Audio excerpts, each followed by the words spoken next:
Hello good morning friends, welcome to investment academy. आज की ताज़ा खबर में आप सभी का बहुत बहुत स्वागत है। पहले हमेशा की तरह ग्लोबल न्यूज़ के बारे में बात करेंगे, फिर कुछ इंडिया स्पेसिफिक न्यूज़ और कुछ स्टॉक स्पेसिफिक न्यूज़। लास्ट तक वीडियो को ज़रूर देखिएगा। आज एक नॉलेज सेक्शन आज भी है, तो उसके कुछ डेटा पॉइंट्स हैं, कुछ इंटरेस्टिंग डेटा पॉइंट्स हैं इंडियन मार्केट्स के ऊपर, उसके बारे में हम बात करने वाले हैं।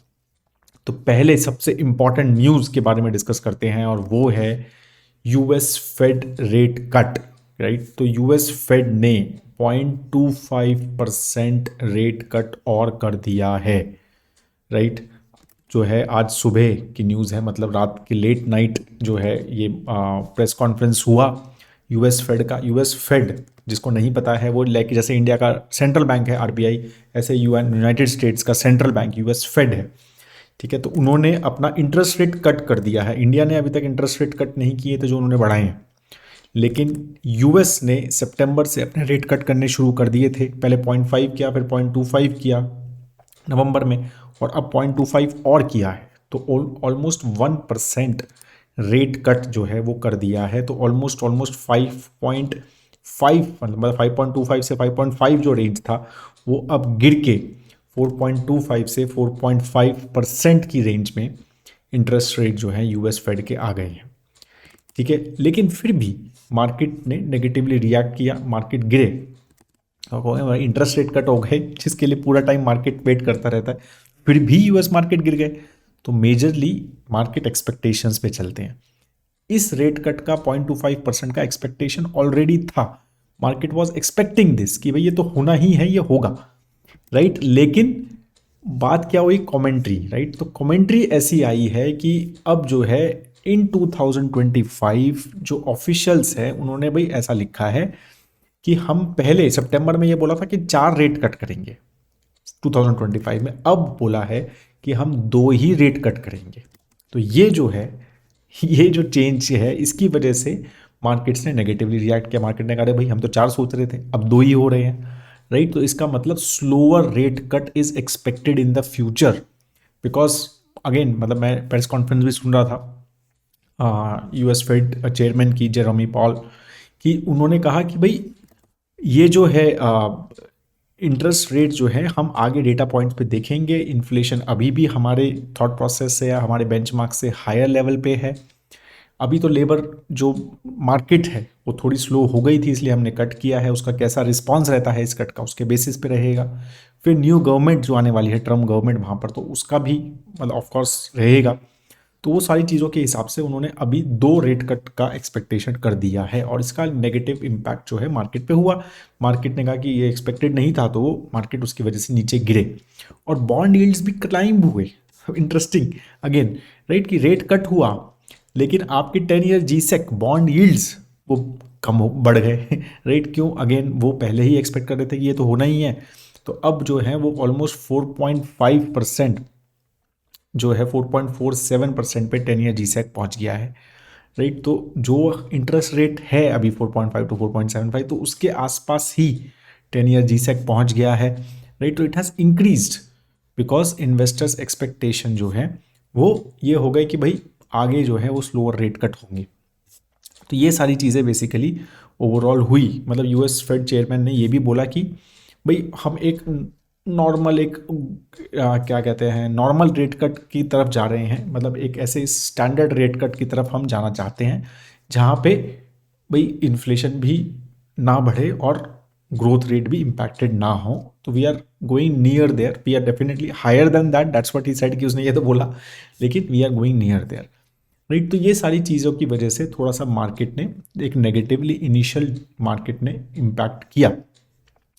तो अब let's see, as a set, कि ये सारी चीज़ें चलती रहेंगी। इंटरेस्ट रेट्स की डिस्कशंस तो ऑलमोस्ट 1.5-2 साल से बहुत ज़्यादा चल रही हैं। राइट, जब से इन्फ्लेशन बढ़ा है। राइट, अब काफ़ी चीज़ें कंट्रोल में हैं, जीडीपी नंबर्स भी यूएस के अच्छे आ रहे हैं।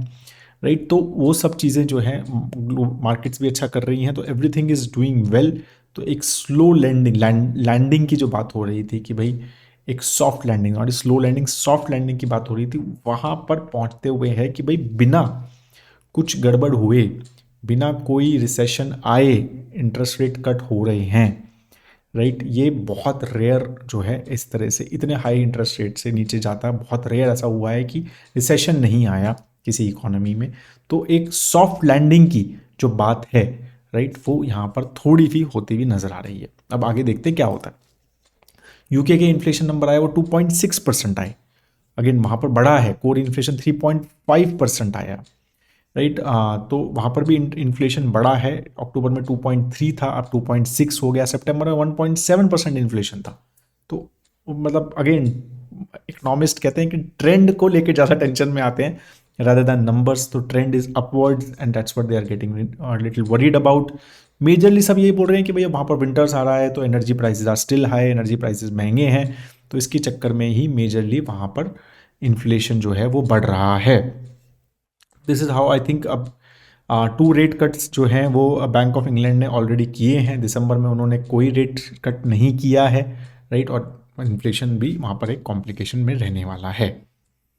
कुछ इंडिया स्पेसिफिक न्यूज़ की अगर हम बात करें तो पहले कुछ सेबी की कुछ बोर्ड मीटिंग थी कल। तो उसमें कुछ कुछ चीज़ें जो हुई, तो एक तो स्ट्रिक्टर रूल्स की हैं एसएमई मार्केट में सेबी ने, राइट। तो अप्रूव कर दिया है वो कि भाई आईपीओज एसएमई में बहुत ज़्यादा आ रहे हैं, और कुछ डेटा पॉइंट्स भी मेरे पास हैं, तो I will show you, right.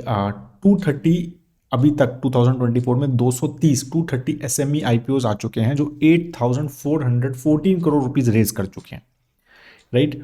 और इसमें से 126 आईपीओ, 230 में से 126 आईपीओ जो है 100 टाइम से ज़्यादा सब्सक्राइब हुए हैं, 100 टाइम से ज़्यादा 126 इसमें से, राइट। तो यू कैन इमेजिन, राइट, कि कितना ज़्यादा एक फ्रेंजी जो है एसएमई आईपीओ में हुआ। एसएमई आईपीओ क्या होते हैं? टिपिकली एक ऐसे स्मॉल बिजनेस जिनकी 5 करोड़ से 250 करोड़ के बीच में एनुअल टर्नओवर होती है।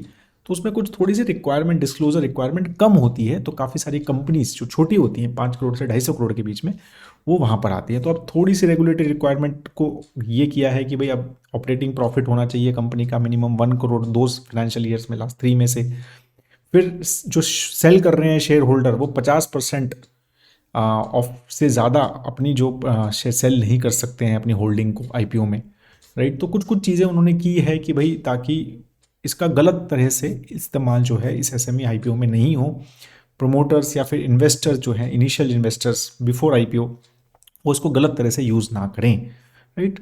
तो एक ये हुआ। दूसरा, परफॉर्मेंस वैलिडेशन एजेंसी की काफ़ी टाइम से बात हो रही है सेबी के द्वारा। इसका मतलब ये है कि जो परफॉर्मेंस जो शो होता है, राइट, थ्रू इवन हम भी, जैसे we are also research analyst हैं, हम RIAs भी हैं, हमारे मॉडल पोर्टफोलियो का परफॉर्मेंस भी हमारी वेबसाइट पे रहता है। तो उसका वैलिडेशन कैसे हो? बहुत सारी वेबसाइट्स अपने अपने परफॉर्मेंसेस लिखते हैं, राइट, ठीक है, इवन म्यूचुअल फंड्स भी लिखते हैं। तो उनका वैलिडेशन कैसे हो कि ये राइट परफॉर्मेंस यहाँ पर लिखा है या नहीं है, राइट। तो वो चीज़ के लिए उन्होंने एक परफॉर्मेंस वैलिडेशन एजेंसी की सेटअप करने की अनाउंसमेंट कर दी है, जिसका नाम रहेगा past risk and return verification agency. और अभी तो थॉट प्रोसेस यही है कि ये RIAs और एल्गो प्रोवाइडर्स के लिए उनकी वेरिफिकेशन के लिए, उनके रिटर्न्स की वेरिफिकेशन के लिए रहेगा। कोई क्रेडिट रेटिंग एजेंसी जो है वही जो है इसकी बेसिकली वो संभालेगी इसकी बागडोर, मतलब ये पास्ट रिस्क और रिटर्न वेरिफिकेशन एजेंसी बनेगी, ऐसा एक्सपेक्टेड है। और कोई स्टॉक एक्सचेंज जो है वो डेटा सेंटर बनेगा, मतलब डेटा उनको बेसिकली देगा to get the returns right. तो ये थॉट रहेगा कि भाई जो भी चीज़ आप एक अगर सेबी रजिस्टर्ड कंपनी है और कोई रिटर्न्स के बारे में अगर आप बात कर रहे हो कि मेरा इतने रिटर्न्स हैं, तो यहाँ से आप उसको वैलिडेट कीजिए। I think that's a good step, right. को एक फॉर्मल तरीका हो जाएगा, ऐसा नहीं है कुछ भी रिटर्न दिखा दिए, कुछ भी स्क्रीनशॉट्स दिखा दिए, कुछ भी दिखा दिया, राइट, और कुछ है या नहीं है, एक्चुअल हुआ है या नहीं हुआ है। I think it is a good step in that way कि भाई अब एक प्रॉपर एक एजेंसी के थ्रू वैलिडेशन है कि भाई उन्होंने किया है, एक्चुअल में मेरे इतने रिटर्न्स हैं।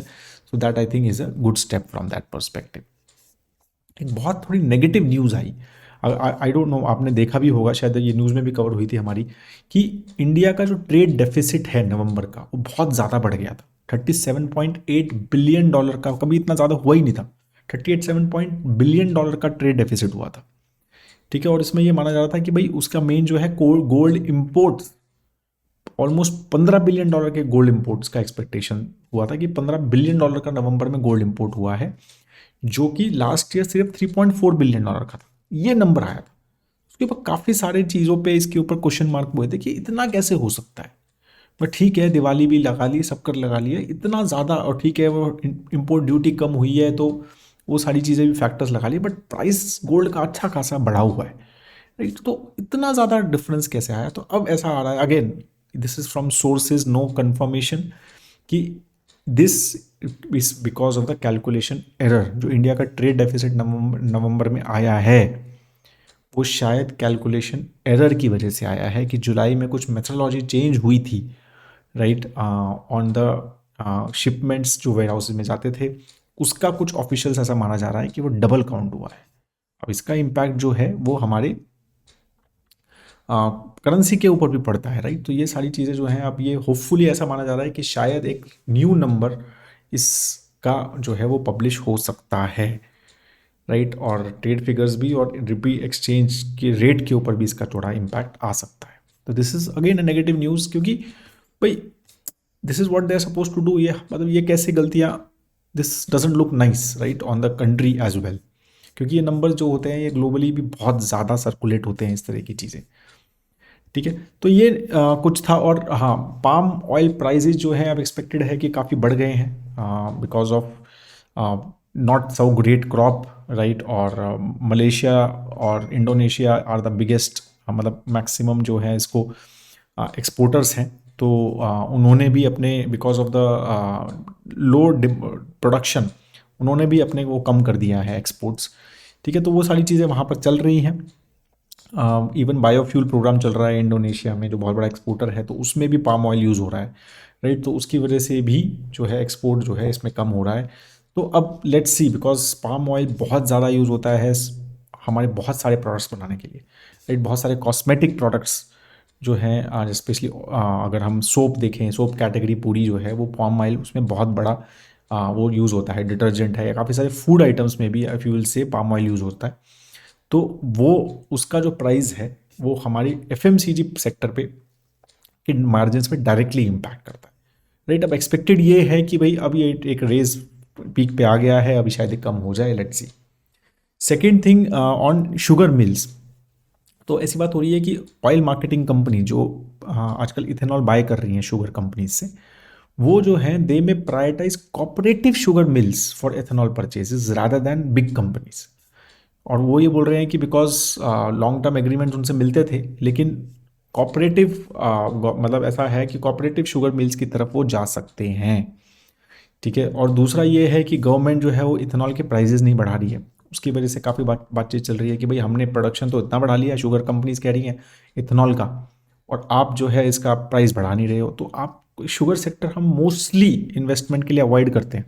आपने देखा होगा हमारे मॉडल पोर्टफोलियो में कोई शुगर कंपनी नहीं है, and majorly because of this की it is so highly regulated कि गवर्नमेंट का एक एक स्टेप पे कि आप कितना इथेनॉल कर सकते हो, उसका क्या प्राइस है, कितने पे खरीद सकते हो, एमएसपी, ये वो, इतना ज़्यादा रेगुलेशन है कि इन्वेस्टर्स के लिए पैसा कमाना बहुत मुश्किल है। तो वो सब चीज़ें मैं आपको बताना चाह रहा हूँ कि एक रिपोर्ट आई है कि उसमें यही चीज़ें चल रही हैं कि भाई एक तो ऑलरेडी प्राइस नहीं बढ़ रहा है, ऊपर से ऑयल मार्केटिंग कंपनीज कह रही है भाई हम कोऑपरेटिव शुगर मिल से पैसा लेंगे, मतलब अगर हम यहाँ से खरीदना चालू करेंगे तो ये डबल वहमी हो सकती है जो है शुगर कंपनीज के लिए, ठीक है। तो ये सब मेजर मेजर न्यूज़ रही फ्रॉम, अगर हम इंडिया स्पेसिफिक की बात करें, कुछ स्टॉक स्पेसिफिक न्यूज़ की अगर हम बात करते हैं।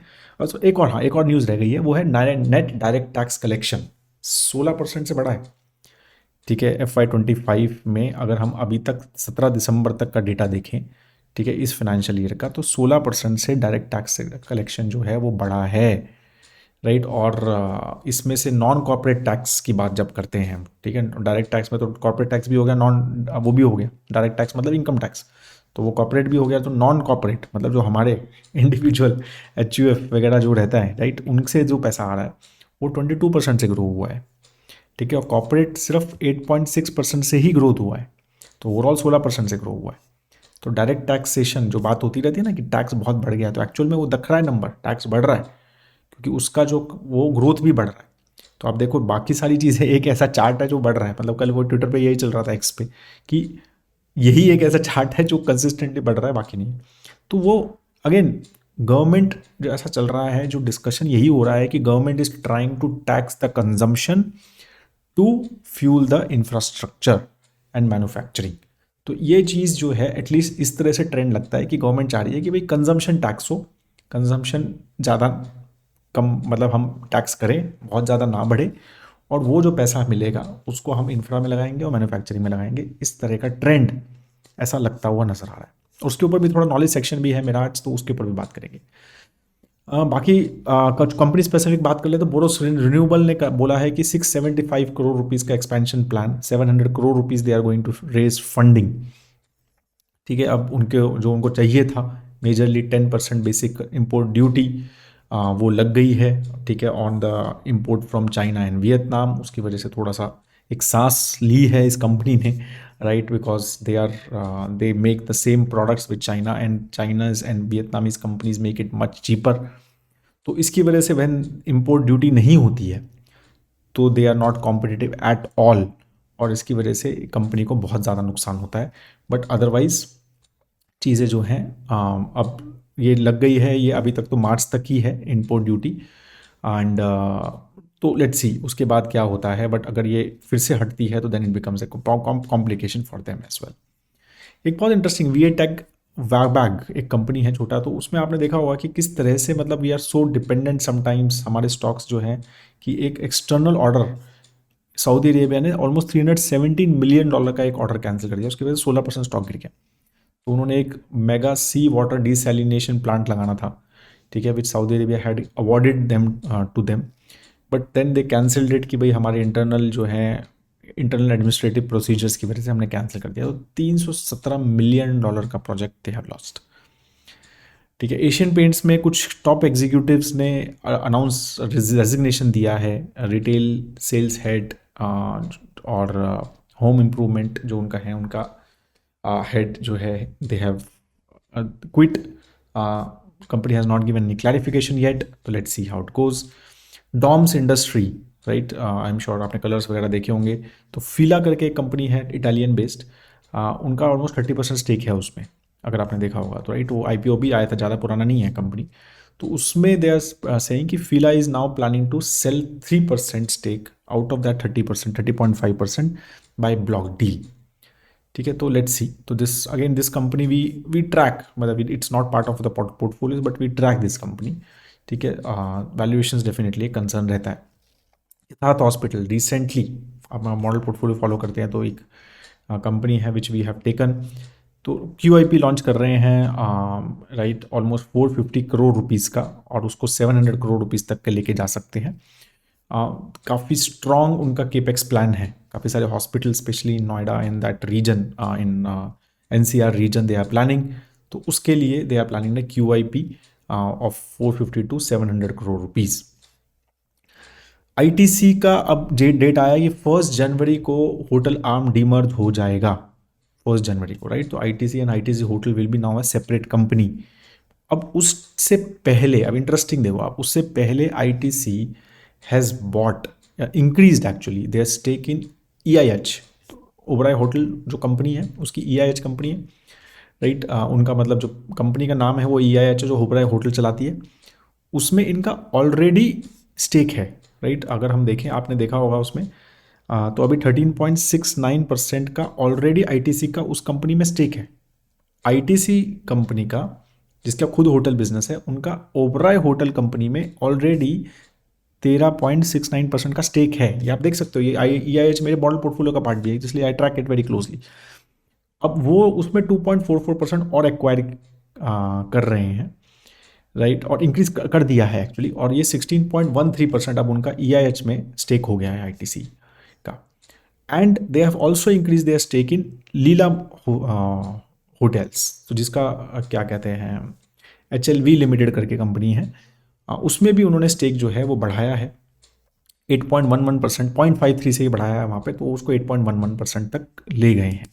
और ये जो स्टेक है ये ITC होटल से नहीं बढ़ाया है इन्होंने, ये इनकी कोई दूसरी सब्सिडरी है रसल क्रेडिट, उससे उन्होंने ये स्टेक लिया है। तो अब ये कैसे स्ट्रक्चर बनता है, we will have to see more, but ये न्यूज़ जब मैंने देखी तो थोड़ा सा ये क्यूरियोसिटी हुई। ये होटल बिजनेस डीमर्ज हो रहा है, और जो पेरेंट है, ठीक है, जो मतलब मेन कंपनी है, वो दूसरे होटल कंपनीज में इन्वेस्ट कर रही है। तो वो देखते हैं मतलब how basically what are the plans and what the management says on that.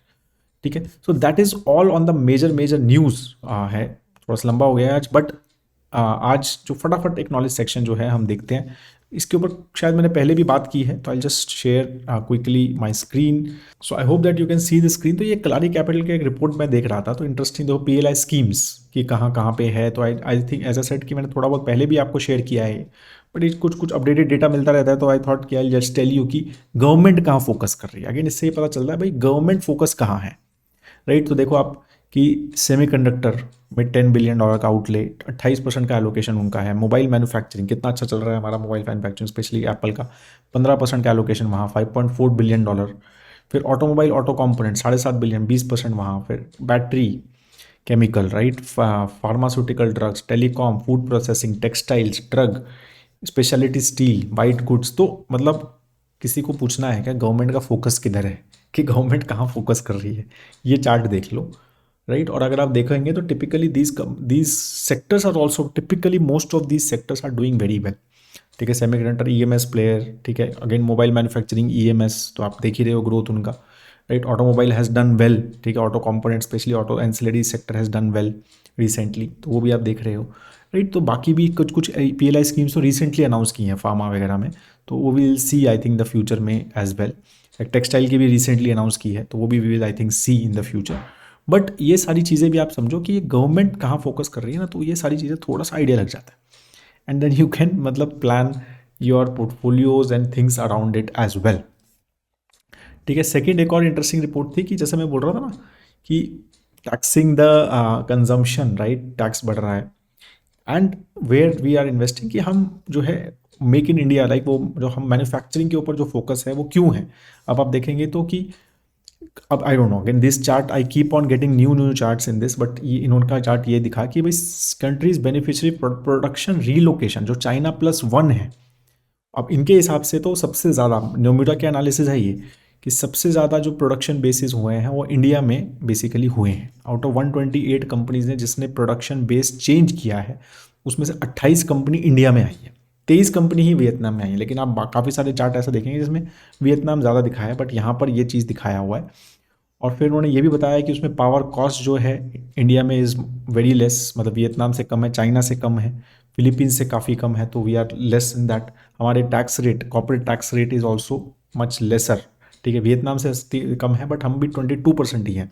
फिर पर हम बहुत बड़े कंजम्पशन सेंटर हैं, तो कंपनीज अगर यहाँ आती हैं तो हम यहाँ पर भी बहुत सारा सामान बेच सकती हैं, तो उनको सब कुछ एक्सपोर्ट नहीं करना, राइट। तो ये सारी चीज़ें बेनिफिट्स जो हैं हम यहाँ पर देते हैं। तो कुछ इंटरेस्टिंग ये चार्ट दिखे तो I thought I will share this with you, so that just gives a food for thought and understand कि क्या मतलब हम थोड़ा सा ऊपर देख लेते हैं चीज़ों को। कई बार क्या होता है ना कि आप बहुत ज़्यादा छोटे छोटे चीज़ें एक एक दिन मार्केट को देखते रहते हैं और कभी कभी बड़ी पिक्चर छोड़ देते हैं। तो ये बड़ी पिक्चर दिखाने के लिए I thought I will share this data with you. I hope that you liked it. Have a great time had दोस्तों। प्लीज़ अगर आपको वीडियो अच्छा लगता है तो लाइक ज़रूर करते हुए चले जाना, और शेयर कर सकते हैं अगर अपने सोशल मीडिया पे या फ्रेंड्स फैमिली के साथ या व्हाट्सएप पे, तो that will be great. Have a great time had दोस्तों। जय हिंद।